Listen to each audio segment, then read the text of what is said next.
మరణం గురించిన వాస్తవాలు ఎప్పటికప్పుడు వింటేనే మంచిది. ఎందుకు ఈ లోకము శాశ్వతము కాదు అన్న భావన, ఈ లోకంలో ఎంత సంపాదించుకున్నా ఉపయోగం లేదన్న ఆలోచన మరణం గురించి విన్నప్పుడు మాత్రమే అర్థమవుతుంది ఏ మనిషికైనా. లేదు అంటే అంతవరకు సంపాదించాలి. ఆస్తులైనా, అంతస్తులైనా తమ జీవితంలో సంపాదన మీద పడేవాళ్ళు చాలామంది ఉంటారు. మరణము అనేది ఉంది ప్రతి మనిషికి భూమి మీద. అయితే ఆ భూమి మీద బ్రతికే బ్రతుకును బట్టే దేవుడు ఒక దినాన పరలోకం అనేది ఇస్తాడు అని క్రైస్తవులందరికీ తెలిసినా కూడా చాలామంది క్రైస్తవ సహోదరులు ఎలా ఉంటారంటే, ఏదో బ్రతుకుతున్నాం కదా అన్న భావనలో ఉంటే దేవుడు పరలోకం అనేది ఇచ్చే అవకాశం లేదు. ఇప్పుడు మరణము తరువాత ఏముంది అని రాసాం పాఠంలో, అంటే మరణము తరువాత జీవము. ఇది 4వ మెసేజ్ యూట్యూబ్లో అప్లోడ్ చేస్తే. దీనికి ముందు మరణాన్ని గురించిన 3 మెసేజ్లు ఉన్నాయి. దానికి వేరుగా ఉండాలన్న ఉద్దేశంతో ప్రతి మెసేజ్, ఎందుకంటే ఒకే కంటెంట్ కాకుండా యూట్యూబ్లో మరణాన్ని గురించిన వాస్తవాలు కూడా అనేక సహోదరులు వింటూ ఉన్నారు, తెలియజేస్తూ ఉన్నారు. కాబట్టి మరణము పునరుత్థానం అని చెప్పాను ఒకటి, మరణం తర్వాత ఏమవుతుంది అన్న మాట చెప్పాను, అసలు మరణము గల కారణాలు ఏంటో చెప్పాను. ఈరోజు మరణము తర్వాత ఏముంది అని రాయబడింది అంటే నేరుగా మరణము తర్వాత జీవము. అంటే మరణము నీ జీవితంలో భౌతికమైన ఆశీర్వాదం ఎవరికి? క్రైస్తవ సహోదరులకు సహోదరులకు. క్రీస్తునందు ఉన్న మనకు ఏ శిక్షా విధియు లేదు అంటాడు రోమపత్రికలో 8వ అధ్యాయం 1వ వచనంలో పౌలు గారు. అంటే క్రీస్తులో బ్రతుకుతున్నవాడు, క్రీస్తుని నమ్ముకున్నవాడికి ఏ శిక్ష నీ మీదకి రాదు. పైగా నీ మరణము నీకు ఆశీర్వాదం. ఒక వ్యక్తి జీవితంలో మరణం ఆశీర్వాదం ఎలాగవుతుంది అంటే దేవునితో యుగయుగాలు ఉండే స్థితి నువ్వు పొందుకుంటావు. మార్పు చెందవా అని పాట పాడారు. మార్పు చెందవా, అందులో ఆ చరణాలు మనం అబ్జర్వ్ చేసినట్టు పరిశీలించినట్లయితే ఆ చరణాల్లో దేవునితో ఉండే యుగయుగాలు కలిగిన జీవితం ఉంటుందని ఆ పాట తెలియజేస్తూ ఉంది. అంటే ఒక వ్యక్తి భూమి మీద మరణించకుండా దేవునితో ఉండే అవకాశం ఉందా లేదా? లేదు. ఒక వ్యక్తి వినలేదు మీరు, ఒక వ్యక్తి భూమి మీద మరణించకుండా దేవునితో ఉండే అవకాశము లేదు. భూమి మీద మనం ఏమవ్వాలి? మరణించాలి. ఆ ఉద్దేశంతోనే పౌలు అన్నారు, బ్రతుకుట క్రీస్తే చావైతే ఒకని జన్మదినము కంటే మరణదినమే సొలొమోను అంటాడు ప్రసంగి గ్రంథం 7:1. ఏంటి మరణదినమే మేలు, చావైతే లాభం, చావైతే మేలు? ఎందుకు ఇలా అన్నారంటే మరణించిన తర్వాత దేవునితో ఉండే జీవితం ఈ భూమి మీద ఉన్న జీవితం కంటే మంచిది. ఈ భూమి మీద జీవితం ఏముందండి? సుఖమున్నప్పుడు బాధలు, శ్రమలు, ఇరుకులు, జబ్బులు, రోగాలు, లేనిపోనివన్నీ వచ్చేవి ఇక్కడే. మరణించిన తర్వాత విశ్రాంతిలో నువ్వు పొందే జీవితం నెమ్మది, సంతోషం, ఆనందం, దేవునితో ఉండే జీవితం. అందుకే భక్తులైనటువంటి వాళ్ళు ఏమంటారంటే జన్మదినము కంటే మరణదినమే మేలు. బ్రతుకుట క్రీస్తే చావైతే ఎందుకు లాభంగా ఇచ్చాడు పౌలు? సొలొమోను ఎందుకు మరణదినమే మేలు అన్నారంటే చనిపోయిన తర్వాత కదా అసలు జీవితం ప్రారంభమయ్యేది. చనిపోయిన తర్వాత కూడా ఒక ఉన్నతమైన, సంతోషకరమైన, ఆనందకరమైన జీవితం ఉండేది ఎప్పుడు అంటే ఒక వ్యక్తి మరణించిన తర్వాత. అందుకే మోషే 90వ కీర్తనలో అంటాడు, 90వ కీర్తన మోషే రాశారు, నరులారా తిరిగి రెండని సెలవిచ్చుచున్నావు, మనుషులను మంటికి మార్చుచున్నాడు, నరులారా తిరిగి రండి అన్నాడంటే ఆయన దగ్గరికి రమ్మంటున్నాడు. ఎందుకు అంటే ఈ భూమి మీద జీవితం నీకు నెమ్మది ఉండదు బాబు, నీకు నెమ్మది ఉండదు. ఈ భూమి మీద బ్రతుకుతున్నంత కాలం ఏదో బాధ, ఏదో వేదన, ఏదో దుఃఖం. కానీ ఆయన దగ్గర దుఃఖం ఉండదు, బాధ ఉండదు, శ్రమ ఉండదు, ఏది ఉండదు. అలాంటి దుఃఖము లేని, శ్రమ లేని, బాధ లేని సంతోషమైన జీవితం ఎప్పుడు కలుగుతుంది ఒక మనిషికి? మరణము తర్వాత. అందుకే మరణం తర్వాత ఏముంది? జీవము. ద్వితీయోపదేశకాండం 30వ అధ్యాయంలో దేవుడు మోషే గారి ద్వారా మాట్లాడుతూ ఒక 4 మాటలు చెప్తారు అక్కడ. మరణము అంటాడు, జీవము అంటాడు, ఆశీర్వాదము అంటాడు, శాపం అంటారు. చూడండి ఆ మాట.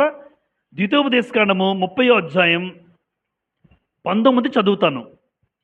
నేడు జీవమును, మరణమును, ఆశీర్వాదమును, శాపమును నేను నీ ఎదుటను ఉంచి. చూసారా, దేవుడు మన ఎదుట ఉంచినవి 4 పెట్టారు. అందులో 2 మాటలు ఈరోజు పాఠంలో ఉన్నాయి, మరణము, జీవము. అంటే దేవుడు జీవము, మరణము, ఆశీర్వాదము, శాపము. ఇప్పుడు జీవము నిజంగా ఆశీర్వాదమే, కానీ ఎంతమంది జీవాన్ని కోరుకుంటున్నారు? చాలామంది చూడండి, ఆప్షన్స్ ఇచ్చినట్టు ఉంది నాకైతే. ఇది ఆలోచిస్తున్నప్పుడు మన ముందు 4 ఆప్షన్స్ పెట్టినట్టు ఉంటాయి. 4 ఆప్షన్స్ ఇచ్చారు, మీరే సెలెక్ట్ చేసుకోండి, చాయిస్ ఈజ్ యువర్స్ అన్నట్టు ఉంది. నీకు జీవం కావాలా? జీవం కావాలా, మరణం కావాలా, ఆశీర్వాదం కావాలా, శాపం కావాలా? అంటే జీవము మించింది మరొకటి లేదు. ఎందుకు అంటే జీవము అంటే మరణము లేని ఆత్మకేమీ లేదు ఎప్పుడు. ఆత్మ ఎప్పుడు మరణించదమ్మా. ఆత్మకు మరణం లేదు. అంటే జీవము అంటే మరణము లేని స్థితి. మరణము అంటే ఎడబాటు, విడిచి వెళ్ళుట. అంటే శరీరము దేహము వేరైతే శరీరము ఆత్మ వేరైతే దాన్ని ఏమంటాం? మరణం. శరీరము నుండి ఆత్మ వేరైపోయింది. అందుకే చనిపోయినప్పుడు అంటారు, ఏ బాడీ దగ్గరికి వెళ్ళినా మన మధ్య లేడురా అంటారు కదమ్మా. పలానా వ్యక్తి పేరు చెప్పి పలానా సుబ్బారావు గారు నిన్నటి వరకు నాతో ఉన్నారు, ఈరోజు లేరు. అదేంటి మీ కళ్ళ ముందే బాడీలో ఉన్నారు కదా. బాడీ అయితే ఉంది, కానీ ఏదైతే వెళ్ళిపోయిందో అది గురించి మాట్లాడతారు. తెలియక కూడా అన్యులు సహోదరులు వాళ్ళు కూడా ఏమంటారంటే మన మధ్య లేడండి, బాడీ అక్కడే ఉంటుంది. చాలా సందర్భాల్లో చెప్పాను మీకు, మన మధ్యనే ఉంటాడు, అక్కడే శవం ఉంటుంది. అక్కడ శవం అక్కడే ఉంటుంది, కానీ నువ్వేమంటావు? పలానా వ్యక్తి మా మధ్య లేరు అంటే లేరు అన్న మాటలోని వాస్తవం ఉంది. చూడండి, ఎవరు లేరు? ఆత్మ లేడు, శరీరం ఉంది, ఆత్మ లేడు. ఆత్మ వెళ్ళిపోయాడు, 2 స్థలాలకి వెళ్ళిపోయాడు. ఆ వెళ్ళిపోయిన స్థలాల గురించి ఆత్మకి ఏమి లేదన్నాము? చావు లేదు. ఆత్మకు చావు లేదు కాబట్టి వెళ్తే పరదేశుకైనా వెళ్ళాలి, లేదా పాతాళానికైనా వెళ్ళాలి. ఈ 2 స్థలాలకి. ఎందుకు? పాతాళములో యాతన పడ్డానికి వెళ్తాడు ఆత్మ, పరదేశులో నెమ్మది పొందడానికి వెళ్తాడు. ఈ 2 స్థలాలకే. అయితే ఈ 2 స్థలాలకి వెళ్ళాలి అంటే ఈ భూమి మీద యేసుక్రీస్తులో ఉన్నటువంటి మీరైనా నేనైనా పరిపూర్ణంగా క్రీస్తునందు నమ్ముకున్న వాడిగా నీ జీవితంలో ఆ గొప్ప జీవాన్ని పొందుకోవాలి అని దేవుడు మాట్లాడుతున్నాడు. అందుకే మరణం తర్వాత ఏముంది? జీవము. తిమోతికి రాసిన మొదటి పత్రిక 6వ అధ్యాయం, క్రొత్త నిబంధనలో, లేదా యోహాను రాసిన పత్రిక మొదటి పత్రిక చదువుకుని వద్దాం. మొదటి యోహాను 3వ అధ్యాయం, యోహాను రాసిన మొదటి పత్రిక 3వ అధ్యాయం 14వ వచనం చదువుతాను. మనము సహోదరులను ప్రేమించుచున్నాము గనుక మరణములో నుండి జీవములోనికి దాటి ఉన్నామని ఎరుగుదుము. అమ్మ, మరణంలోంచి ఎక్కడికంటున్నాడు రూటు? మరణంలో నుండి జీవము, మరణంలో నుండి జీవము. ఈ మాటలో ఉన్న అర్థం ఏంటంటే మరణం తర్వాత ఏముంది? జీవముంది. కాబట్టి మరణం తర్వాత జీవముంది. మరణంలోంచి జీవంలోకి వెళ్తాము అంటే మరణించిన ప్రతి క్రైస్తవ సహోదరుడు సహోదరి దేవుడికి నమ్మకంగా బ్రతికితే ఖచ్చితంగా జీవాన్ని పొందుకుంటాడు. ఆ జీవము మరణము లేని స్థితి. ఆ మరణము లేని స్థితి దేవునితో యుగయుగాలు ఉండే సంతోషకరమైన స్థితి. రైట్. అయితే ఈ జీవము ఎలాంటిదో చెప్తాడు తిమోతి గారికి పౌలు గారు. మొదటి తిమోతి 6:18 చూడండి. తిమోతికి రాసిన మొదటి పత్రిక 6వ అధ్యాయం 18వ వచనంలో, వారు వాస్తవమైన జీవమును సంపాదించుకుని నిమిత్తము. అమ్మ, వాస్తవమైన జీవం ఏంటి? సరిపోతుందమ్మా. వారు వాస్తవమైన జీవము అన్నాడు అంటే మరణం తర్వాత ఏముందన్నాము ఇంతవరకు? మరణం తర్వాత జీవం ఉంది అంటే మరణం లేని స్థితి ఉంది. ఇప్పుడు పౌలు గారు తిమోతికి రాస్తూ ఈ భూమి మీద ధనం గురించి చెప్తాడు. ధనం గురించి ఏమీ ఆలోచించక తిమోతి, ఈ ధనము ఈ భూమి మీదకే నీకు ఉపయోగపడుతుంది. పైగా అక్కడ ఏమన్నాడు చూడండి, అస్థిరమైన పైన వచ్చిన కొంచెం అస్థిరమైన ధనమునందు నమ్మిక ఉంచక సుఖముగా అనుభవించుటకు సమస్తము మనకు ధారాళంగా దయచేయి దేవుని యందే నమ్మిక ఉంచడం ఆజ్ఞాపించము. వారు వాస్తవమైన జీవము సంపాదించుకుంటారు. అంటే భూమి మీద ఉన్న క్రైస్తవుడు వాస్తవమైన జీవం ఏంటి అంటే పరదైసు. అది నిజమైన జీవం. అందుకే ఈ భూమి మీద బ్రతుకుతున్న మీరు లేదా మనం క్రైస్తవులుగా వాస్తవమైన జీవం ఒకటి ఉంది. ఆ జీవమే మరణం తర్వాత నేను పొందుకునేది. ఆ వాస్తవమైన జీవం పొందుకోకుండా ఈ భూమి మీద నువ్వు ఎంత సంపాదించినా అవకాశమే లేదు, వృధా. ఆ జీవం ఎవరి దగ్గర ఉందో తెలుసమ్మా? ఆ జీవము క్రీస్తులో దాచబడి ఉన్నది అంటాడు పౌలు గారు కొలస్సీలకు రాసిన పత్రిక. ఇంతకీ ఆ జీవం ఎవరిలో ఉందో చెప్తాడు అక్కడ. చూడండి, కొలస్సీలకు రాసిన పత్రిక 3వ అధ్యాయం, కొలస్సీలకు రాసిన పత్రిక 3వ అధ్యాయం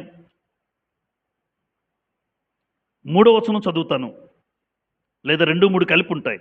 పైనున్న వాటి మీదనే గాని భూ సంబంధమైన వాటి మీద మనస్సు పెట్టు కొనకుడి. ఏలైనగా మీరు మృతి పొందితిరి, మీ జీవము క్రీస్తుతో కూడా దేవుని యందు దాచబడి ఉన్నది. అంటే జీవం ఎవరిలో ఉంది? క్రీస్తుతో కూడా దాచబడి ఉంది. తర్వాత అంటాడు 4వ వచనంలో, మనకు జీవమయ్యున్న క్రీస్తు ప్రభు మనకు ఏమై ఉన్నారు? జీవమై ఉన్నాడు. చూసారా, జీవము అంటే క్రీస్తు ప్రభు ద్వారానే ఏ వ్యక్తి అయినా మరణం లేని స్థితిని పొందుకోగలడు. క్రీస్తును నమ్ముకున్నట్టు ద్వారా మాత్రమే ఏ వ్యక్తి అయినా ఆ నిత్య జీవాన్ని పొందుకోగలడు. అందుకే మనకు జీవమైన క్రీస్తు, మన జీవము క్రీస్తుతో కూడా దాచబడి ఉన్నది అని మాట్లాడుతున్నాడు పౌలు. కాబట్టి క్రీస్తులో దాచబడిన ఆ వాస్తవమైన జీవాన్ని మనం పొందుకోవాలి అంటే ఈ భూమి మీద క్రీస్తు ప్రభువుని నమ్ముకోవాలి, సొంత రక్షకుడుగా అంగీకరించాలి, బాప్తిజం పొందుకుని నమ్మకంగా నీ జీవితాన్ని కొనసాగిస్తే ఒక రోజున ఆ వాస్తవమైన జీవము నువ్వు భూమి మీద మరణించిన తర్వాత పొందుకుంటావు. అదే మరణం తర్వాత జీవము అన్నాడు. చాలామంది భూమి మీద క్రైస్తవ సహోదరులు దేవుణ్ణి ఎరిగినప్పటికీ కూడా ఎరగలేని వారుగా ఉంటారు కొంతమంది. ఏదో బ్రతుకుతున్నాం అంతే, ఏదో ఆదివారం వస్తే గుర్తొస్తే వెళ్తాము లేదా మానేస్తాం, అది మన ఇష్టం. అంటే అన్యులు దేవుణ్ణి ఎరగలేదు, అన్యులు దేవుణ్ణి ఎరగలేదు, కానీ అన్యులతో పాటు వీళ్ళు కూడా ఉంటారు చూడండి చాలామంది. ఇప్పుడు వీళ్ళందరి గురించి దేవుడు ఏమంటాడు తెలుసమ్మా? ఈ అన్యులైనా అంటే దేవుని ఎరగలేని వారైనా జీవంలో నుండి ఏమవుతారు తెలుసా? వేరుపరచబడతారు. జీవంలోంచి వేరుపరచబడ్డం అంటే వీరెప్పటికీ మరణం తర్వాత ఏం పొందుకోలేరు? జీవం పొందుకోలేరు. వాస్తవానికి ఏ వ్యక్తి అయినా మరణం తర్వాత జీవం పొందుకోవాలి, కానీ అన్య సహోదరులు దేవుని ఎరగలేని వారు, ఎంత సువార్త ప్రకటించబడుతున్నా దేవుని ఎరగలేని వాళ్ళు ఉంటే వాళ్ళందరూ దేనిలోంచి వేరుపరచబడిన వారు? చూడండి ఎఫ్ఎస్సి పత్రిక 4:18లో, ఎఫ్ఎస్సి 4:18లో వారైతే, వారంటే మళ్ళీ ఎవరో తెలియదు కనుక 17వ వచనం చూస్తే అర్థమవుతుంది. కాబట్టి అన్యజనులు నడుచుకున్నట్లు మీరిక మీదట నడుచుకొనవలదు, అంటే అన్యులు నడుచుకున్నట్లు మీరు నడుచుకోవద్దు అన్నాడు. ఎందుకు నడుచుకోకూడదు? మరలా మీరు ప్రశ్న వేయచ్చు. అన్యులు నడుచుకున్నట్లు మీరు నడుచుకోవద్దు అన్నాడు పౌలు. ఎందుకయ్యా నడుచుకోకూడదు పౌలు గారు? మేము అన్యులు నడుచుకున్నట్టు మేము కొన్ని పనులు చేస్తాం, వాళ్ళు ఎలా చేస్తున్నారు మేము అలాగే చేస్తామని మీరంటే, ఒకవేళ ఎవరైనా క్రైస్తవ సహోదరులు 18లో అంటున్నాడు, వారు ఎలాంటి వారట? అందమైన మనస్సు గలవారై తమ హృదయ కాఠిన్యం వలన తమలోనున్న అజ్ఞానము చేత దేవుని వలన కలుగు జీవములో నుండి వేరుపరచబడిన వారై అన్నాడు. అంటే దేవుడు ఏ జీవమైతే ఇవ్వాలని ఇష్టపడుతున్నాడో, దేవుడు ఏ జీవాన్ని అయితే మనందరికీ ఇవ్వాలి, ఆ జీవాన్ని పొందుకున్న వాళ్ళు నాతో ఉంటారు, నా పిల్లలు. అందుకే నరులారా తిరిగి రండి అని ఎందుకన్నాడంటే మనందరం జీవం పొందుకోవాలి మరణించిన తర్వాత. కానీ అన్యుల్లాగే నువ్వు బ్రతికితే, అన్యులు చేసినట్టే నీ జీవితంలో కూడా నువ్వు కార్యాలు చేస్తూ ఉంటే అన్యులు పోగొట్టుకుంటారు, నువ్వు కూడా పోగొట్టుకుంటావు. సంఘానికి వచ్చి ఏది పోగొట్టుకుంటాం? జీవాన్ని పోగొట్టుకుంటాం. ఆ జీవము దేవునితో ఉండే యుగయుగాలు ఆ స్థితిని పోగొట్టుకుంటారు. కాబట్టి ఈరోజు క్రీస్తు ప్రభువుని నమ్ముకున్నారు మనందరం, సంతోషం. క్రీస్తు ప్రభువు రక్షకుడుగా అంగీకరించారు, ఆనందం. అలా రక్షకుడుగా క్రీస్తు ప్రభువుని అంగీకరించిన మనము అన్యులు ప్రవర్తించినట్టుగా నేను ప్రవర్తించకూడదు, అన్యులు బిహేవ్ చేసినట్లుగా నేను బిహేవ్ చేయకూడదు. కొన్నిసార్లు అన్యులు చేసిన ప్రతి పరిస్థితి మనం చూస్తూ ఉంటాం. వాళ్ళు దేవుని ఎరగలేదు కాబట్టి ఏదైనా చేస్తారు, కానీ దేవుని ఎరిగిన వాడిగా అన్యులు చేసినట్టు నువ్వు చేస్తే నువ్వు కూడా దేవుని వలన కలుగు జీవంలో నుండి ఏమైన వాడివి వేరుపరచబడతావు. అలాంటి వారికి మరణం తర్వాత దేవుడు జీవాన్ని ఇవ్వడు. ఇప్పుడు మొట్టమొదటిగా అసలు మరణం తర్వాత జీవం ఉంది అని గ్యారంటీ ఏంటి? మరణించిన వాడు నిజంగా దేవునికి నమ్మకంగా బ్రతికిన వాళ్ళు, మనకన్నా ముందు మరణించిన వాళ్ళు చాలామంది ఉన్నారు, సహోదరులు, సేవకులు. మరణం తర్వాత జీవం ఉందని ఎలా చెప్పగలరు? బైబిల్ గ్రంథం ఏమైనా రుజువిచ్చిందా? బైబిల్ గ్రంథం ఏవైనా మరణం తర్వాత జీవం ఉందని ఎలా చెప్పగలిగారు? దానికి ఒక ప్రూఫ్ ఏంటి? మేము నమ్మడానికి కారణం ఏంటి అంటే మళ్ళా పౌలు గారు చెప్తాడు. మరణం తర్వాత జీవం ఉందని ఎలా చెప్తాడంటే గోధుమ గింజను చూపించాడు. గోధుమ గింజ చూపిస్తూ యోహాను సువార్త 12వ అధ్యాయంలో ముందు యేసుప్రభు చెప్తారు, దీన్ని పౌలు గారు మాట్లాడతారు. చూడండి యోహాను సువార్త 12:24లో మరణం తర్వాత జీవం ఉందని ఎలా చెప్పగలం అంటే యేసుప్రభు అంటున్నారు. 12:24 చదువుతాను చూడండి. గోధుమ గింజ భూమిలో పడి చావకుండిన ఎడల అది ఒంటిగానే ఉండును, అది చచ్చిన ఎడల విస్తారముగా ఫలించును. అమ్మ, ఏ విత్తనమైనా మీరు వేసిన తర్వాత భూమిలో నాటుతారు. భూమిలో నాటారంటే మీరు చంపారు, అంతేనా? భూమిలో విత్తనం నాటామంటే దాన్ని గోతు తీస్తారు, గోతు తీసి విత్తనం లోన పెడతారు, గోతుకి కప్పేస్తారు. ఒక రకంగా విత్తనాన్ని చంపేసినట్టే. విత్తనాన్ని చంపాము. విత్తనం చంపిన తర్వాత ఆ విత్తనం నుంచి మెల్లగా మొలక, ఆ మొలక మొక్కగా మారుతుంది, ఆ మొక్క ఒక చెట్టుగా మారుతుంది, ఆ చెట్టే మహావృక్షం అవుతుంది. అంటే వాస్తవానికి విత్తనము ప్రారంభ జీవితం చాలా చిన్నది.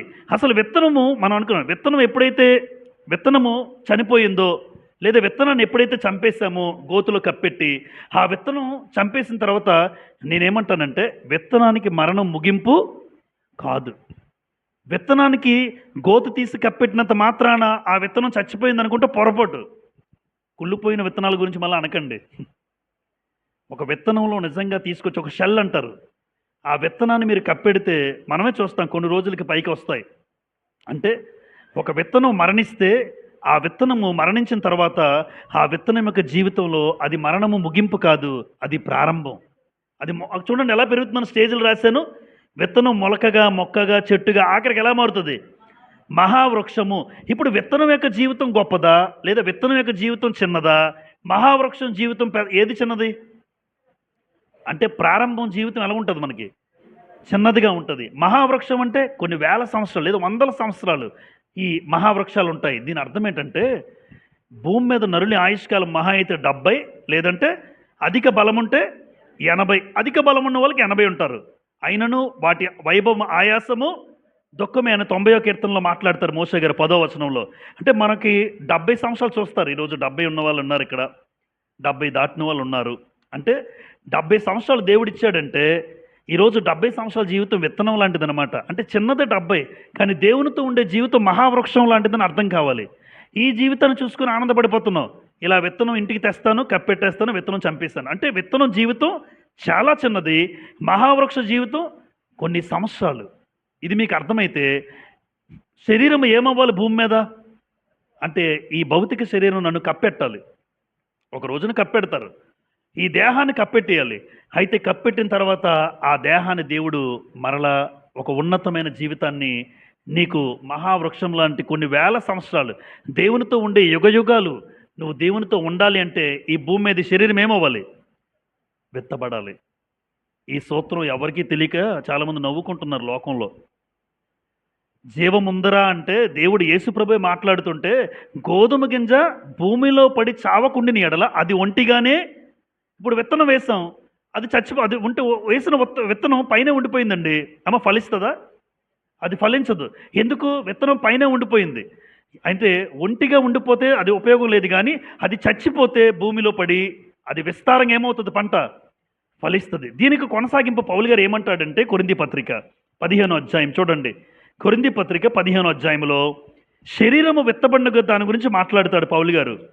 1 కొరింథీ 15వ అధ్యాయం, 1 కొరింథీ 15వ అధ్యాయం.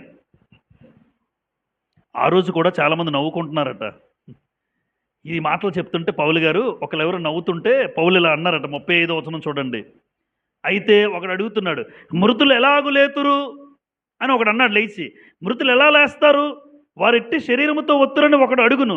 ఓ అవివేకి, అరే ఫూల్, కూర్చోరా, అడిగావు అని ప్రశ్న. అలాగే అన్నాడు. అవివేకి అంటే ఇంగ్లీష్లో ఫూల్.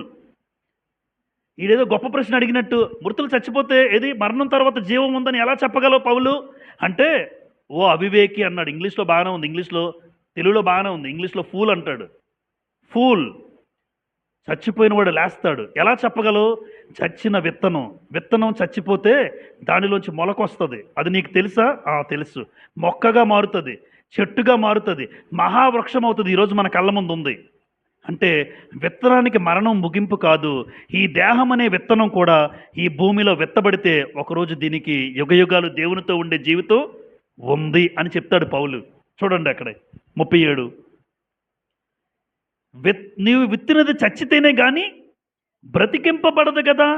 నీవు విత్తుదాన్ని చూడగా అది గోధుమ గింజ అయినను సరే, మరి ఏ గింజ అయినా సరే, ఒట్టి గింజనే విత్తుతున్నావు కానీ పుట్టబోవు శరీరమును విత్తుట లేదు. అయితే దేవుడే తన చిత్త ప్రకారం నీవు విత్తిన దానికి శరీరము ఇచ్చును. అమ్మ ఈరోజు ఈ శరీరం ఉండదు మనకు. ఒక రోజున ఈ శరీరం ఉండదు. ఈ శరీరం భూమి మీద మాత్రమే. అయితే ఒక రోజున ఏ శరీరం ఉంటుందంటే ఫిలిప్పీ పత్రికలో అంటాడు. ఇది వదిలిపెట్టకుండా ఒక్కసారి ఫిలిప్పీ చూడండి, మరలా ఇక్కడికి రావాలి. కొరింథీ పత్రిక వదిలిపెట్టకుండా ఫిలిప్పీలకు రాసిన పత్రిక 3వ అధ్యాయం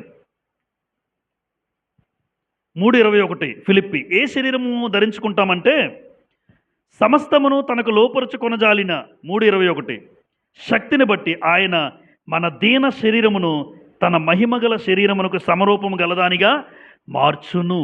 మన శరీరాన్ని ఎలా మారుస్తాడు? ఒక మహిమగల శరీరంగా మారుస్తాడు. అది కనబడదు. కాబట్టి ఈ భూమి మీద ఈ భౌతికమైన దేహం, ఇది నేనైనా మీరైనా ఒకరోజు విత్తబడతాం. ఈ శరీరాన్ని కప్పెడతారు. అయితే ఈ శరీరం విత్తబడితేనే ఒక రోజున నన్ను లేపుతాడు దేవునితో ఉండే యుగాలు. అదే మరణం తర్వాత ఏంటది? జీవం. అయితే శరీరం గురించి మాట్లాడిన మాటలు కొరింథీ పత్రిక 15వ అధ్యాయం 42 చూడండి. 1 కొరింథీ 15:42. మృతుల పునరుత్థానమును అలాగే మృతుల పునరుత్థానం అంటే చనిపోయిన వాడు మరలా జీవించబడే పరిస్థితి చెప్తున్నాడు. శరీరము క్షయమైనదిగా విత్తబడి, చూడండి, క్షయమైనదిగా విత్తబడి అక్షయమైనదిగా లేపబడును, ఘనహీనమైనది అన్నాడు. ఇంకోటి మహిమ గలది అన్నాడు. ఆత్మ, శరీరం ఎలాంటిది? బలహీనం, ఆత్మ బలమైనది. చివరిగా శరీరము ప్రకృతి సంబంధమైనది, ఆత్మ సంబంధమైనది. ప్రకృతి సంబంధమైనది అంటే అర్థం ఏంటంటే, ప్రకృతి సంబంధమైనది అంటే అర్థం ఏంటంటే అసూయ, ఈర్ష, ద్వేషము ఇలాంటివన్నీ కలిగి ఉంటాయి. ఈ దేహం తట్టుకోలేదు. కొన్నిసార్లు చూస్తే ఎదుటివాడు ఎదిగినా తట్టుకోలేవు, ఎదుటివాడు ఒక ఉన్నతమైన స్థితిలో ఉన్న తట్టుకోలేవు. అది ప్రకృతి సంబంధమైన ఈ బుద్ధి. దేనికి ఉంటుంది ఇది? శరీరం. చూసారా, ఇప్పుడు శరీరం ఎలాంటిది అన్నాడు? క్షయమైనది, ఘనహీనమైనది, బలహీనమైనది, ప్రకృతి సంబంధమైనది. కానీ నీలో ఉన్నటువంటి ఆత్మ, దేవుడు పెట్టిన ఆత్మ అక్షయమైనది, అంటే నాశనము లేనిది, అది మహిమ గలది, అది బలమైనది, అది ఆత్మ సంబంధమైనది. అందుకే యేసుప్రభు ఏమన్నారమ్మా? ఆత్మయే జీవింపజేయుచున్నది, శరీరము కేవలము నిష్ప్రయోజనము. ఈ శరీరము పోషించుకుంటున్న వాళ్ళు ఉన్నారా? ఓహో, రుద్దేస్తుంటాడు సబ్బుని. మీరు చూసారా? ఒకసారి బయటికి వెళ్తే స్నానం చేసినప్పుడు రోడ్డు మీద ఒక ఆయన స్నానం చేస్తున్నాడు. ఆయన మామూలు సబ్బు మామూలుగా లేదు. ఓకే, మురుకుండొచ్చు, బాగా స్నానం చేస్తున్నాడు అనుకున్నాం. అంటే ఆ వ్యక్తిని బట్టి ఏం చెప్తానంటే, శరీరాన్ని అంత రుద్దుతున్నావు కదా, ఆత్మ కోసం ఏమైనా రుద్దుడు ఏమైనా ఉందా మనకి? నీ ఆత్మ జీవితంలో రగిలే, ఆత్మ యందు ఏమైనా తీవ్రత, ఆత్మ ఎందుకు అంటే ఆత్మ అక్షయమైనది, నాశనం కాని దానికోసం ఆలోచించకుండా నాశనంలోకి వెళ్ళిపోయేదాన్ని బాగా రుద్దుతున్నారే ఈరోజు. ముఖానికి ఎన్నిసార్లు బ్రదర్ సిస్టర్ 4 సార్లు సబ్బెట్టావండి, ఎందుకంటే అందరికీ తెల్లగా ఉండాలి, ముఖం అంతా బ్రైట్నెస్ ఉండాలి. మరి నీ ఆత్మకు? ఆత్మదేముందండి, బయటకు కనబడదు కదా, దేహమే కదా ఎవరైనా చూసేది. నేను అందరికీ అందంగా కనబడాలి కాబట్టి రోజుకి 3 సార్లు స్నానం చేస్తాను, రోజుకి ఒక్కొక్కసారి 4 సార్లు సబ్బు ముఖానికి రాసుకుంటాను, క్రీమ్స్ రాసుకుంటాను, ఎందుకంటే శరీరం అందంగా కనబడాలి అందరికీ. ఓకే, దేవుడు చూసేది నీ ఆత్మ చూస్తాడు. నీ ఆత్మ కోసం ఏమైనా ఆలోచించారా అని అడుగుతాడు నిన్ను నన్ను ఒక రోజున. అసలు ఈ శరీరం మట్టిలోకి వెళ్ళిపోయే శరీరానికి అంత రుద్దితే దేవుని దగ్గరికి వెళ్ళిన ఆత్మని ఎంతగా నేను రుద్దాలి వాక్యం చేత, ఎంతగా నేను దేవుని సన్నిధిలో ఆత్మీయతలు ఎదగడానికి ప్రయత్నం చేయాలి చెప్పండి మీరే. ఎందుకు? ఆత్మ ఎక్కడికి వెళ్తుందో మీకు అర్థమైంది, శరీరం ఎక్కడికి వెళ్తుందో మీకు అర్థమైంది. శరీరము మన్నైన శరీరం ఏమన్నా మన్నైనది వెనకటి వలన మరల మంటిని ఆత్మ తాను దయచేసిన దేవుని వద్దకు. మరి ఆత్మ దేవుని దగ్గరికి వెళ్ళాలంటే నీకు వాక్యం చదవకుండా, వాక్యం వినకుండా, దేవుని మందిరానికి రాకుండా, అసలు ఆత్మ కోసమే నీకు ఆలోచన లేకపోతే, మరణం తర్వాత ఒక జీవం ఉందని, ఆ మరణించిన వ్యక్తి నిజంగా క్రీస్తులో బ్రతికేవాడు, ఆత్మ జీవాన్ని పొందుకునే పరిస్థితి ఎప్పుడు పొందుకుంటాం మనం? ఆలోచించండి వ్యక్తిగతంగా దయచేసి. కాబట్టి విత్తనం అనేది భూమిలో విత్తబడితేనే మరొక జీవితం అనేది ఉంది. ఆ విత్తనం కూడా చచ్చిపోవాలా, బతకాలా? వేసిన విత్తనం చచ్చిపోతేనే దానికి బ్రతుకుంది. ఈ శరీరం భూమి మీద చచ్చిపోతేనే నాకు బ్రతుకుంది. ఈ శరీరం భూమిలో విత్తబడితేనే నేను దేవుని దగ్గరికి వెళ్ళగలను. కాబట్టి ఈ రకమైన శరీరం విత్తబడితేనే మరణం తర్వాత ఆ వ్యక్తి ఏం పొందుకుంటాడు? జీవం. అసలు క్రీస్తునందు 2 రకాల వ్యక్తులు ఉంటారు. ఎవరు క్రీస్తులో ఉన్నవాళ్ళే. ఒకరికి కొంతమంది ఎలా ఉంటారంటే నిరీక్షణ లేనివారు ఉంటారు, కొంతమంది నిరీక్షణ కలిగిన వారు. ఈ మాట తెస్సలోనిక పత్రికలో మాట్లాడతాడు పౌలు గారు. చూడండి, 1 తెస్సలోనికలకు రాసిన పత్రిక, తెస్సలోనికలకు రాసిన 1 పత్రిక 4వ అధ్యాయం 13వ వచనం చదువుతాను. సహోదరులారా అన్నాడంటే క్రైస్తవులైనా? పౌలు ఈ పత్రిక తెస్సలోనికలో ఉన్న సంఘానికి రాస్తున్నాడు అంటే క్రైస్తవులకి రాశాడు. సహోదరులారా, నిరీక్షణ లేని ఇతరుల వలె మీరు దుఃఖపడకుండు నిమిత్తము నిద్రించుచున్న వారిని గూర్చి మీకు తెలియకుండుట మాకిష్టము లేదు అన్నాడు ఇక్కడ. అంటే నిరీక్షణ లేని వాళ్ళు ఉంటారు, నిరీక్షణ కలిగిన వారు కూడా ఉంటారు. క్రీస్తులో ఉండి నిరీక్షణ లేని వాడికి ఏముంటారు చెప్పండి? దుఃఖం. క్రీస్తులో ఉండి నిరీక్షణ కలిగిన వారికి ఏముంటుంది? దుఃఖం ఉండదు. అంటే చనిపోయినా పర్వాలేదు, జీవితం ఉంది. అందుకే అన్నాడమ్మా, నిద్రించుచున్న వారి గురించి మీకు తెలియకుండా మాకు ఇష్టం లేదు. అమ్మ, క్రీస్తులో చనిపోయిన వాళ్ళకి దాన్ని ఏమన్నారు? మరణాన్ని ఏమన్నారు ఇక్కడ? రెండు అన్నారు. మరణాన్ని ఏమన్నారు? నిద్ర అన్నాడు యేసు ప్రభు, మార్గము అన్నాడు దావీద్ గారు, యెహోషువ గారు. మరణాన్ని నిద్రగా, అందుకే మన సహోదరుడైన లాజరు నిద్రించుచున్నాడు అని మాట్లాడతాడు. లాజరు ఏమయ్యాడట? నిద్రించుచున్నాడు. నిద్రపోయినవాడు లేస్తాడా? లేవడా? లేస్తాడు. అది దేవుడి ఉద్దేశం, క్రీస్తు ప్రభు ఉద్దేశం. అంటే మరణాన్ని ఎలా చూశాడు యేసు ప్రభువు? నిద్రగా చూశాడు. దావీదు, యెహోషువ వాళ్ళిద్దరూ కూడా మరణాన్ని ఎలా చూశారు? ఇదొక మార్గం. దేనికి మార్గం? ఈ భూమి మీద నుంచి దేవుని దగ్గరికి, ఈ భూలోకము నుండి పరలోకానికి వెళ్ళే మార్గం. చూసారా? మనం ఏమంటుంటే మరణం గురించి భయపడుతూ ఉంటాం. అసలు ఎవరు భయపడతారు అంటే, క్రీస్తులో లేనివాడు భయపడతాడు. నిజం. ఈరోజు ఇక్కడికి వచ్చిన మీలో ఎంతమందికి మరణం అంటే భయం ఉంది? అదేం ప్రశ్న అండి బాబు, మరణం అంటే అందరికీ భయం ఉంది కదా అంటారు మీరు. అవునమ్మా? రేపు చనిపోతావు అంటే మీరు భయపడతారా? చనిపోయినా పర్వాలేదంటారా? ఎవరికి వాళ్ళే ఆలోచించండి. చనిపోయినా పర్లేదన్నాడంటే క్రీస్తులో బాగా బతుకుతున్నాడు మాట్లాడతాడు. అందుకే దేవుడు మనందరం సిద్ధపాటు కలిగి ఉండాలన్నాడు. సిద్ధపాటు అనేది ఎప్పుడైనా, ఈరోజు రాత్రికి క్రీస్తుపురం ఆకడ అనుకోండి. సపోజు నేను ఏదో ఆ మాటలు అంటున్నాను. నేను ఈరోజు రాత్రి 12 గంటలకి క్రీస్తుపురం వస్తున్నారు, ఆయన రెండో రాకడ ఈరోజు రాత్రి జరుగుతుంది అనుకో, మన టెన్షను. నిజంగా క్రీస్తులో లేకపోతే మన పరిస్థితి ఏంటి? ఆయన రెండో రాకడలో నేను ఎత్తపడాలంటే క్రీస్తునందు నాకేముండాలి? నిరీక్షణ ఉండాలి. అప్పుడు ఏముండదు? దుఃఖం ఉండదు. ఈరోజు దుఃఖపడుతున్నామంటే నిరీక్షణ లేనివాడు దుఃఖపడతాడు. క్రీస్తు ప్రభు ఎప్పుడొచ్చినా పర్వాలేదు అన్నాడు, సిద్ధంగా ఉంటాడు. అలాంటి సిద్ధంగా మనం ఉండాలని దేవుడు క్రీస్తునందు నిరీక్షణ కలిగిన వారికి దుఃఖము ఉండదు. అందుకే చాలామంది ఏడుస్తూ ఉంటారు. భర్తను కోల్పోయినా, భార్యను కోల్పోయినా, పిల్లల్ని కోల్పోయినా ఏడుపు వస్తుంది. ఎందుకంటే శారీరక బంధాన్ని బట్టి. కానీ అదే పనిగా ఏడ్చుకుంటూ కూర్చుంటే ఫలితమైతే లేదు. ఎందుకు అంటే, నీకు బాధ కలిగిన క్రీస్తునందు నా భర్త అక్కడికి వెళ్ళాడు, నా భావన ఏముండాలి తెలుసమ్మా? నాకన్నా ముందు నా భార్య చనిపోతే, లేదా ఆవిడకన్నా ముందు నేను చనిపోతే ఒకటే అనుకోవాలి ఎవరైనా. నా భర్త అక్కడికి వెళ్ళాడు, నేను అక్కడికే వెళ్ళాలి అని భార్య అనుకోవాలి. నేను అక్కడికే వెళ్ళాలి అని భర్త అనుకోవాలి. ఆ రకంగా ఈ భూమి మీద బ్రతకాలి తప్ప, నా భర్త చనిపోయాడు, నా భార్య చనిపోయింది అని ఎంతకాలం ఏడుస్తావు? మీ శారీరక బంధాన్ని బట్టి, మీ భార్య భర్తల బంధాన్ని బట్టి దుఃఖం వస్తుంది, కాదంటలే. అదే పనిగా దుఃఖం ఉంటే అసలు క్రైస్తవునందు నిరీక్షణ ఏముంది నీకు? నువ్వు ఏడుస్తూ ఉంటే, మందిరం మానేస్తూ ఉంటే, భర్త చనిపోయిన మందిరం మానేస్తారు. నిరీక్షణ ఏముందో చెప్పు నీకు? నిరీక్షణ అంటేనే ఒక రోజున ఎదురు చూడడం. నిరీక్షణ అంటే ఎదురు చూడడం. నీ భర్త దగ్గరికి నీకు వెళ్ళాలని లేదా తల్లి? అమ్మ, నీ భర్త దగ్గరికి నీకు వెళ్ళాలని లేదా? ఉంది. నిజంగా నీ భర్త అక్కడికి వెళ్ళాడని నీకు అనిపిస్తే నేను కూడా అక్కడికి వెళ్ళాలి. బాలాకుమార్ గారు చనిపోయిన తర్వాత సహోదరి అంటుంది, నా భర్త దేవుని దగ్గరికి వెళ్ళాడు, నేను అక్కడికే వెళ్ళాలి, అందుకోసం ఈ భూమి మీద బ్రతుకుతున్నాను, నా జీవితాన్ని జాగ్రత్తగా కాపాడుకుంటూ వెళ్తానని సహోదరి మాట్లాడుతూ ఉన్నారు. నిజం. ఆయన చేసిన పరిచర్య ఖచ్చితంగా దేవుని సముఖానికి నా భర్త వెళ్ళారు. ఆ భర్త వెళ్ళిన స్థలానికి నేను వెళ్ళాలంటే ఇక్కడ ఏడ్చుకుంటూ కూర్చుంటే సరిపోదు. దేవుడు చెప్పిన ప్రకారం నేను బ్రతుకుతూ ఉంటే ఖచ్చితంగా నా భర్త వెళ్ళిన స్థలానికి నేను వెళ్తాను. అది నిరీక్షణ. అయితే మృతి పొందింది ఎవరిలో? చాలామంది మృతి పొందుతారు. అయితే చనిపోయింది ఎవరిలో చనిపోవాలి? క్రీస్తులోనా, లోకములోనా అన్నాను. క్రీస్తులో చనిపోయేవాడు ఏం పొందుకుంటాడు? విశ్రాంతి పొందుకుంటాడు. లోకంలో చనిపోయేవాడు యాతన. యాతన. రెండు. క్రీస్తులో చనిపోయావా, లోకంలో చనిపోయావా? యోహాను సువార్త 8:21 చూడండి మాట. యోహాను సువార్త 8:21లో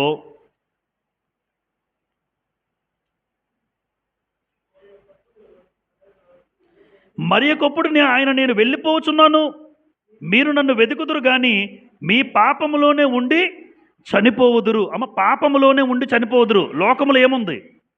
లోకములో ఆ వచనం కూడా చూపిస్తాను నేను. రోమీలకు రాసిన పత్రిక 5వ అధ్యాయం. రోమీలకు రాసిన పత్రిక 5వ అధ్యాయం 13వ వచనం చూడండి, చదువుతాను. ఏలయనగా ధర్మశాస్త్రము వచ్చినది గనుక పాపము లోకములో ఉండెను. పాపం ఎక్కడుంది? లోకములో. అందుకే యేసుప్రభు ఏమన్నాడు? మీరు నన్ను వెతుకుతారు కానీ మీ పాపంలోనే ఉండి మీరు చనిపోతారు. పాపంలోనే ఉండి చనిపోతారంటే అర్థం ఏంటి? లోకంలో ఉండి చనిపోతారు. అంటే ఎవరైతే లోకంలో ఉండి చనిపోతాడో ఆ వ్యక్తికి యాతన, ఆ వ్యక్తికి వేదన. చూసారా? పాపము అంటే లోకములో ఏముందన్నాడు రోమాపత్రిక 5:13లో? లోకములో పాపముంది. ఆ పాపములో చనిపోయిన వాడు, పాపం చేస్తూ చనిపోయిన వాడు క్రైస్తవులే. పాపంలో బ్రతుకుతూ చనిపోయేవాడు యాతన వేదనకరమైన స్థలానికి వెళ్ళిపోతాడు. అయితే క్రీస్తులో ఉండి చనిపోయిన వాడు విశ్రాంతి పొందుకుంటాడు. ప్రకటన గ్రంథం 14:13 చూడండి. ప్రకటన 14:13 మనం చదువుతాం కంటతా వాక్యం. చనిపోయినప్పుడు బ్యానర్స్ మీద కొట్టిస్తారు కదా. ప్రకటన 14:13 అంతటా ఎప్పటి నుండి ప్రభునందు మృతునందు మృతులు ధన్యులు అన్నాడు. ప్రభువులో మృతునందున వాడు ఎవరట? ఎందుకు ఎందుకు తర్వాత పరలోకమునుడు ఒక స్వరము చెప్పగా వింటి నిజమే, వారు తమ ప్రయాసములు మాని విశ్రాంతి పొందుదురు, వారి క్రియలు వారి వెంట పోవునని ఆత్మ చెప్పుచున్నాడు. అంటే వాళ్ళు ఏం పొందుతారమ్మా?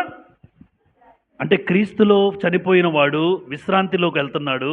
లోకమనే పాపంలో ఉండి చనిపోయిన వాడు భయంకరమైన పాతాళము లేదా నరకము, ఆ యాతన వేదనకరమైన స్థలానికి వెళ్ళిపోతాడు. ఈరోజు చూడండి, సంఘానికి వచ్చిన వాళ్ళలో నిజం చెప్తున్నానమ్మా, సంఘానికి వచ్చిన వాళ్ళలో పాపం చేసే వాళ్ళు చాలామంది ఉంటారు. బయటికి కనబడరు. వాళ్ళకి తెలుసు, దేవుడికి తెలుసు. మరలా అదే చెప్తాను నేను. ఎందుకంటే పాపం చేస్తున్న వాడికి ఆడికి తెలుస్తుంది పాపం అంటే ఏంటో. నేను ఎలా బ్రతుకుతున్నానో నీ చూపు, నీ జీవితం, నీ బ్రతుకు అంతా నీకు తెలుసు. నీ బ్రతుకుని డిజైన్ చేసిన దేవుడికి తెలుసు. దేవుడికి నీకు తప్ప రహస్యంగా చేసిన పాపాలు ఎన్నో ఉన్నాయి. ఎంతోమంది చేస్తూ ఉంటారు. అయితే ఒకటి మాత్రం వాస్తవం, హెచ్చరిక చేస్తున్నాడు దేవుడు ఈ రోజున. నువ్వు పాపంలో ఉండి క్రైస్తవుడైనా సరే, పాపంలో ఉండి చనిపోతే నువ్వు వెళ్ళేది పాతాళానికే, నువ్వు వెళ్ళేది నరకానికే. మరణం తర్వాత జీవము అన్నాడు. అమ్మ, జీవము అంటే ఏంటని చెప్పాను ఇక్కడ. అంటే ఆత్మకి ఏముండదు? మరణం ఉండదు. ఆ మరణం లేని ఆత్మ పాతాళంలో అయినా యాతన పడుతుంటాడు. కాలుతూ ఉంటే దేహానికి ఆ బాధ తెలుస్తూ ఉంటుంది. ఎంత వేదనకరమో. అప్పుడు బాధపడినా ఉపయోగం లేదు. ఇప్పుడు మొత్తుకుంటున్నా అర్థం కాదు. అప్పుడు బాధపడతారు. అంతా కాలిపోయిన తర్వాత మన జీవితాలన్నీ చెప్పాను కదా, చాలాసార్లు చెప్తూ ఉంటాను. అంతా అయిపోయిన తర్వాత, ఆ తర్వాత ఏశావు జీవితం చెప్పాను. అప్పుడు ఏం పెట్టుకున్నాడు? ఏశావు ముందంతా చెప్పినప్పుడు బుద్ధి ఉండొచ్చు కదా, బుద్ధి లేదు. ఆ తర్వాత కన్నీళ్లు విడుస్తూ అన్నాడు. అప్పుడు కనీసం పాతాళంలో కన్నీళ్ళు వేయడానికి కూడా నీకు టైం ఉండదు. అంత వేదనకరమైన స్థలానికి ఎవరు వెళ్తారో చెప్పమంటారా? క్రైస్తవుడని చెప్పుకుంటూ లోకములోనూ పాపములో మృతి పొందినవాడు ఖచ్చితంగా వెళ్ళేది పాతాళానికే. జీవము అంటే జీవము అంటే మరణం లేని స్థితి. పాతాళము కూడా మరణం లేని స్థితే, విశ్రాంతి కూడా మరణం లేని స్థితే. కానీ ఒకటి, మన జీవితాలు క్రీస్తులో ఉండి చనిపోవాలి నేను. అందుకే ప్రభువునందు మృతునందు మృతులు ధన్యులు. నేను ప్రభువుని నమ్ముకున్నాను. ఏ ప్రభువునైతే నమ్ముకున్నానో నమ్మకంగా చివరి వరకు ఆయనలో ఉండి చనిపోతే నీ జీవితం విశ్రాంతి పొందుకుంటావు. కానీ సంఘానికి వచ్చినా నువ్వు పాపం చేస్తున్నావు, సంఘానికి వచ్చిన పాపాలు చేస్తున్నారు, మాట్లాడుతున్నారంటే వారి జీవితం ఎంత భయంకరమో వారికి తెలియదు ఈ రోజున. అని ఒక్కరు ప్రతిరోజు ఎందుకంటే ఇలా హెచ్చరిస్తూ ఉంటాను. ఒక రోజున నువ్వు ఏడుస్తావు. ఆ ఏడుస్తున్నప్పుడు నీ బాధ పట్టించుకుని ఎవడు ఉండడు. ధనవంతుడు ఏడ్చినప్పుడు ఏం చేయగలిగాడు దేవుడమ్మా? దేవుడైనా ఏం చేయగలడు? ఆయన అబ్రహాం ఏం చేయగలడు? అబ్రహాం దగ్గరికి వెళ్ళి చెప్తున్నాడు, తండ్రి అంటున్నాడు. అప్పుడు తండ్రి ఏంటి? భూమి మీద ఉన్నప్పుడు సమయం ఇచ్చినప్పుడు నువ్వేమో ఇష్టానుసారంగా బతికావయ్యా. లాజరేమో కష్టపడ్డాడు దేవుని కోసం. ధనవంతుడు ఏడుపు, లోకాసువార్త 16లో ఏడుపు, యాతన పడుతుంటే అగ్ని జ్వాలల్లో కాలుతూ ఉంటే తట్టుకోలేకపోయాడు. అనవసరంగా దేవుడు ఇచ్చిన అవకాశాన్ని కోల్పోయాను. మరణం తర్వాత జీవం ఉందని తెలిసి కూడా నా జీవితంలో నా ఇష్టానుసారంగా బ్రతికాను, పాపములో బ్రతికాను, పాపం చేస్తూ బ్రతికాను, పాపం చూస్తూ బ్రతికాను. అందుకే ఈరోజు నా జీవితం పాతాళములో యాతన పడుతున్నాను. అప్పుడు దుఃఖపడితే ఏముంది? అప్పుడు నువ్వు ఏడిస్తే ఉపయోగం ఏముంది? దేవుడు ముందే మాట్లాడుతున్నాడు. మరణం తర్వాత నువ్వు పొందుకునే జీవం క్రీస్తులో ఉన్న విశ్రాంతిలోకి వెళ్ళాలి. ఆ విశ్రాంతి నెమ్మదికరంగా అక్కడ రాశాను చూడండి. క్రీస్తులో నెమ్మది. క్రీస్తునందు నెమ్మది పొందేవాడు ఎవరట? భాగ్యవంతుడు. క్రీస్తులో లోకమునందు యాతన పడేవాడు ఎవడు? దౌర్భాగ్యుడు. భాగ్యముకి ఆపోజిట్ ఏంటి? దౌర్భాగ్యం.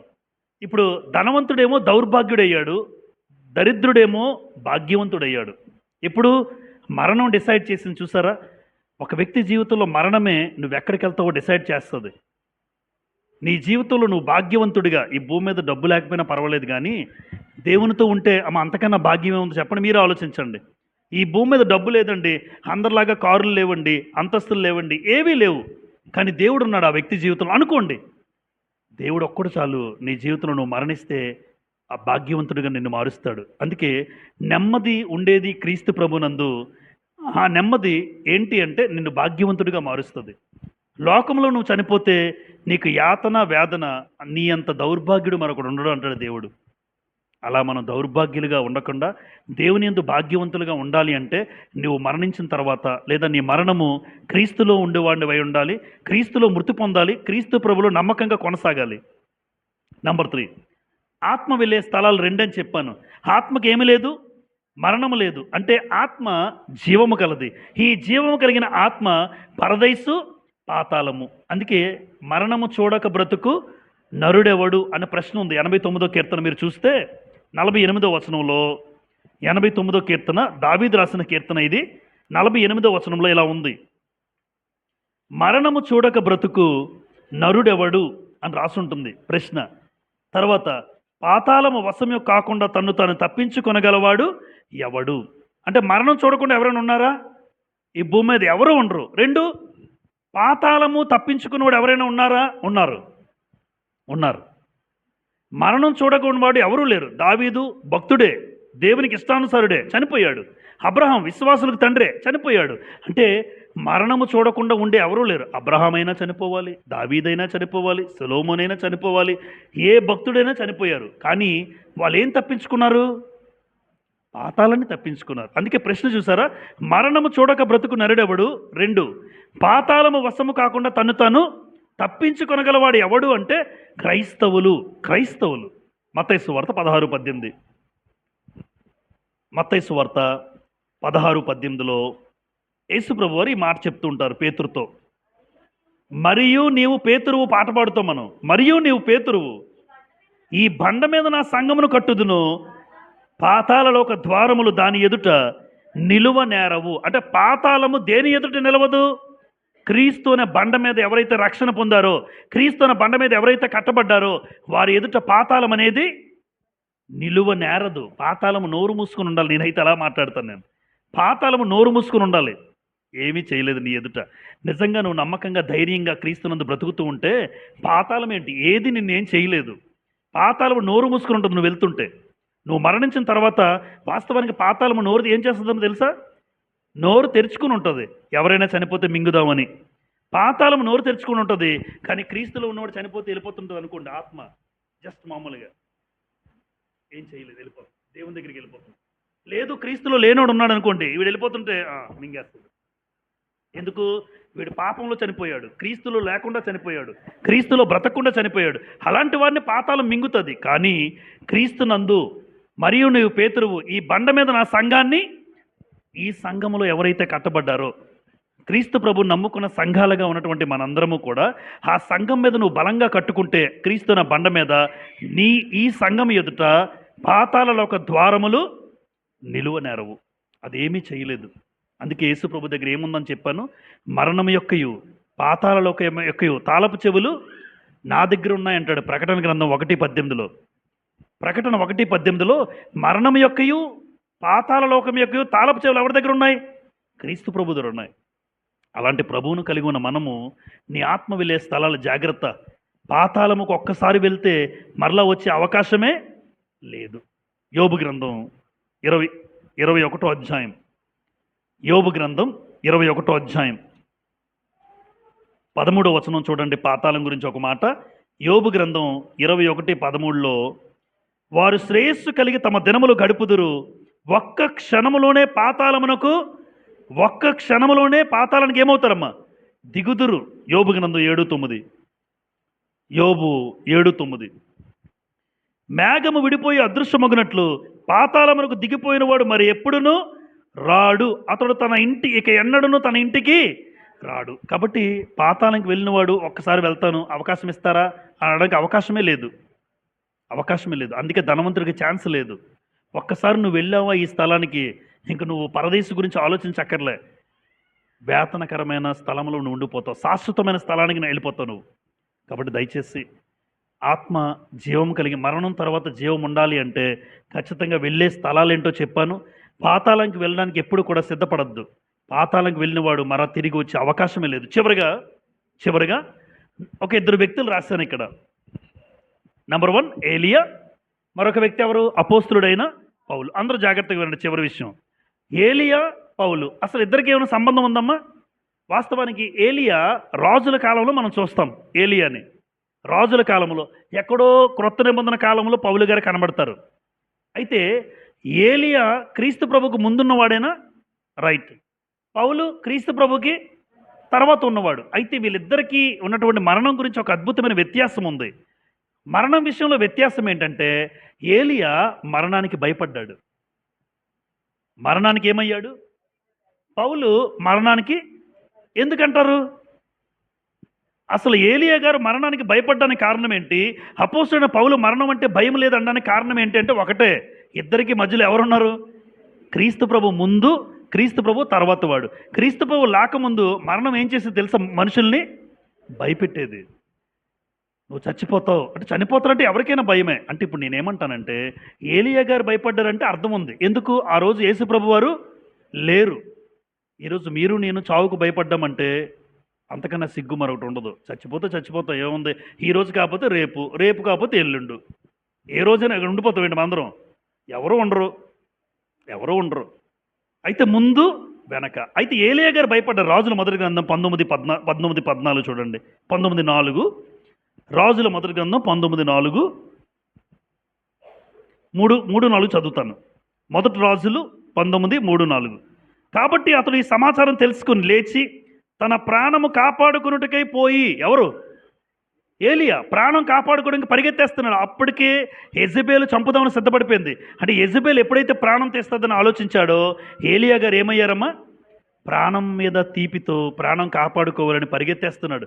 ప్రాణం కాపాడుకు వెళ్ళిపోతున్నాడు. పోతే పోయింది ప్రాణం అనుకోలే. ఎందుకు అంటే ఆ రోజున యేసుప్రభు మరణము లేదు. యేసుప్రభు మొదటివాడు ఏలియా. కానీ అపోస్తలుడైన పౌలు బ్రతుకుట క్రీస్తే, చావైతే చూసారా, ఆయన చావుని లాభంగా చూశాడు. ఈయన చావుకి భయపడుతున్నాడు. ఇద్దరికి తేడా ఒకటే, మధ్యలో ఉన్నటువంటి ప్రభు అయిన యేసు ప్రభు శిలువ మరణం. శిలువ మరణానికి ముందు ఏలియా, శిలువ మరణానికి తర్వాత అపోస్తలుడైన పౌలు. అదొక్కటే వ్యత్యాసం. ఈరోజు పౌలు గారికే కాదు, మనకైనా ధైర్యం ఇచ్చేది ఏంటంటే, నేను మరణిస్తే నాకు మేలే, నేను చచ్చిపోతే నాకు మేలే, నా సమాధి వెంటనే మట్టిలో పెట్టేస్తే నాకు మేలే. ఈ భౌతిక శరీరం మట్టిలోకి వెళ్తేనే మరణం తర్వాత అసలైన జీవము ఉంది. ఆ జీవము దేవుని దగ్గర దాచబడి ఉంది. ఆ జీవం పొందుకోవాలి అంటే ఈ భూమి మీద ఉన్న దేహం మట్టిలో కలపాలి. అందుకే చనిపోయిన వారి గురించి దుఃఖపడతాం, దగ్గరగా ఉన్నవాళ్ళు కాబట్టి. మనం ఎవరైనా పలానా సహోదరుడు ఉండేవాడు బాగుండేదండి అనుకుంటాం. కానీ సహోదరుడు దేవుని దగ్గరికి వెళ్ళాడు, ఆయన గురించి దుఃఖాన్ని మరిచి నువ్వు కూడా అక్కడికి వెళ్ళాలని ఆలోచించాలి. ఆయన ఎక్కడికి వెళ్ళాడో నీకు తెలుసు, నేను కూడా అక్కడికే వెళ్ళాలి అని నమ్మకంతో ధైర్యంగా ముందుకు వెళ్ళాలి తప్ప ఆ వ్యక్తి లేని బాధను తట్టుకుంటూ ఆ వ్యక్తి వెళ్ళే స్థలానికి నువ్వు వెళ్ళే ఆలోచన చేయాలి. కాబట్టి ఇదే ప్రాముఖ్యమైన ఉద్దేశం. అలాగే పౌలు గారు ఆయన జీవితంలో మరణం యొక్క ముళ్ళు ఏం చేశాడంటే యేసుప్రభు ఏం చేశారమ్మా? విరిచేశాడు. చూడండి ఆ మాట, కొరింథీ పత్రిక చివరిగా 2 మాటలు. కొరింథీలు రాసిన మొదటి పత్రిక 15వ అధ్యాయం. కొరింథీలు రాసిన మొదటి పత్రిక 15వ అధ్యాయం చదువుతాను. 55. ఓ మరణమా నీ విజయం ఎక్కడా? ఓ మరణమా నీ ముళ్ళెక్కడా? మరణపు ముళ్ళు పాపము, పాపమనుకున్న బలము ధర్మశాస్త్రమే అన్నాడు. మరణపు ముళ్ళును ఏం చేశాడు యేసుప్రభు అమ్మ? విరిచేశాడు. మరణపు ముళ్ళు పాపం, ఆ పాపాన్ని తీసేశాడు. పాపరహితుడిగా మనందరినీ కూడా ఆయన పరిశుద్ధ రక్తముతో నిన్ను నన్ను కడిగి నీలో ఉన్న పాపాన్ని తీసేశాడు. కాబట్టి ఇంక నువ్వు భయపడక్కర్లే. పాపం ఉంటే నువ్వు నరకానికి వెళ్తావు. పాపము లేని స్థితిని యేసుప్రభు ద్వారా పొందుకున్న నీవైనా నేనైనా ఆ మరణపు ముళ్ళును విరిచినవాడు ప్రభు. అలాంటి ప్రభు, అందుకే ప్రభు మనకి ఒక అద్భుతమైనటువంటి మరణం గురించి భయపడకుండా చెప్తున్నాడు. హెబ్రీ పత్రిక చదువుకుందాం చివరిగా. హెబ్రీలకు రాసిన పత్రిక 2వ అధ్యాయం. హెబ్రీ 2వ అధ్యాయం 14-15 కలిపి ఉంటాయి చూడండి. కాబట్టి ఆ పిల్లలు రక్త మాంసములు గలవారైనందున ఆ ప్రకారమే, అండర్లైన్ చేయండి అందరూ ఇక్కడ, మరణము యొక్క బలము గలవానిని అనగా అపవాదిని. చూసారా వచనాన్ని చూడండి అందరూ. హెబ్రీ 2:14-15. ఆ పిల్లలు రక్త మాంసములు గలవారైనందున ఆ ప్రకారమే మరణము యొక్క బలము గలవాడు ఎవరు?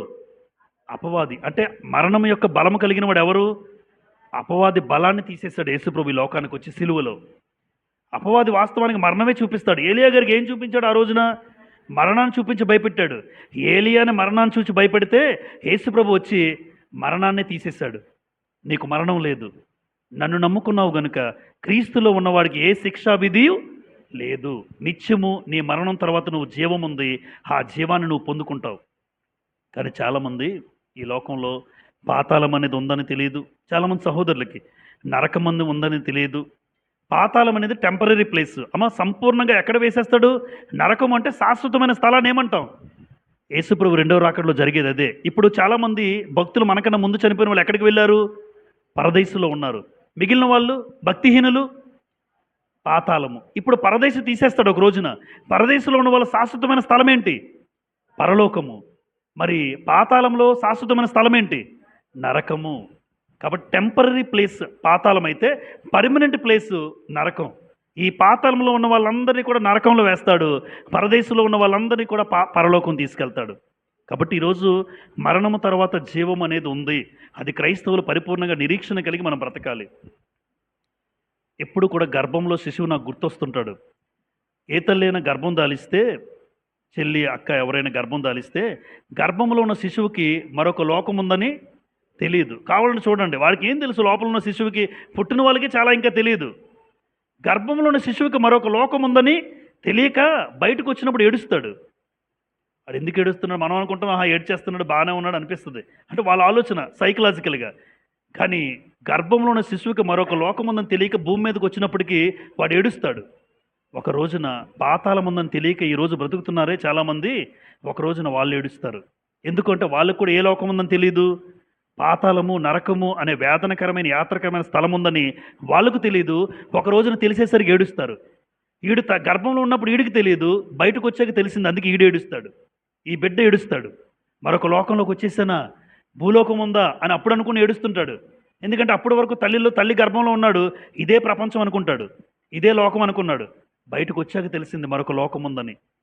కానీ ఈరోజు అనేక మంది సహోదరులు కూడా పాతాళము, నరకము అనే భయంకరమైన లోకాలు ఉన్నాయని తెలియక ఒక రోజున ఆ లోకంలోకి వెళ్ళి ఏడుస్తారు. కానీ ఉపయోగం లేదు.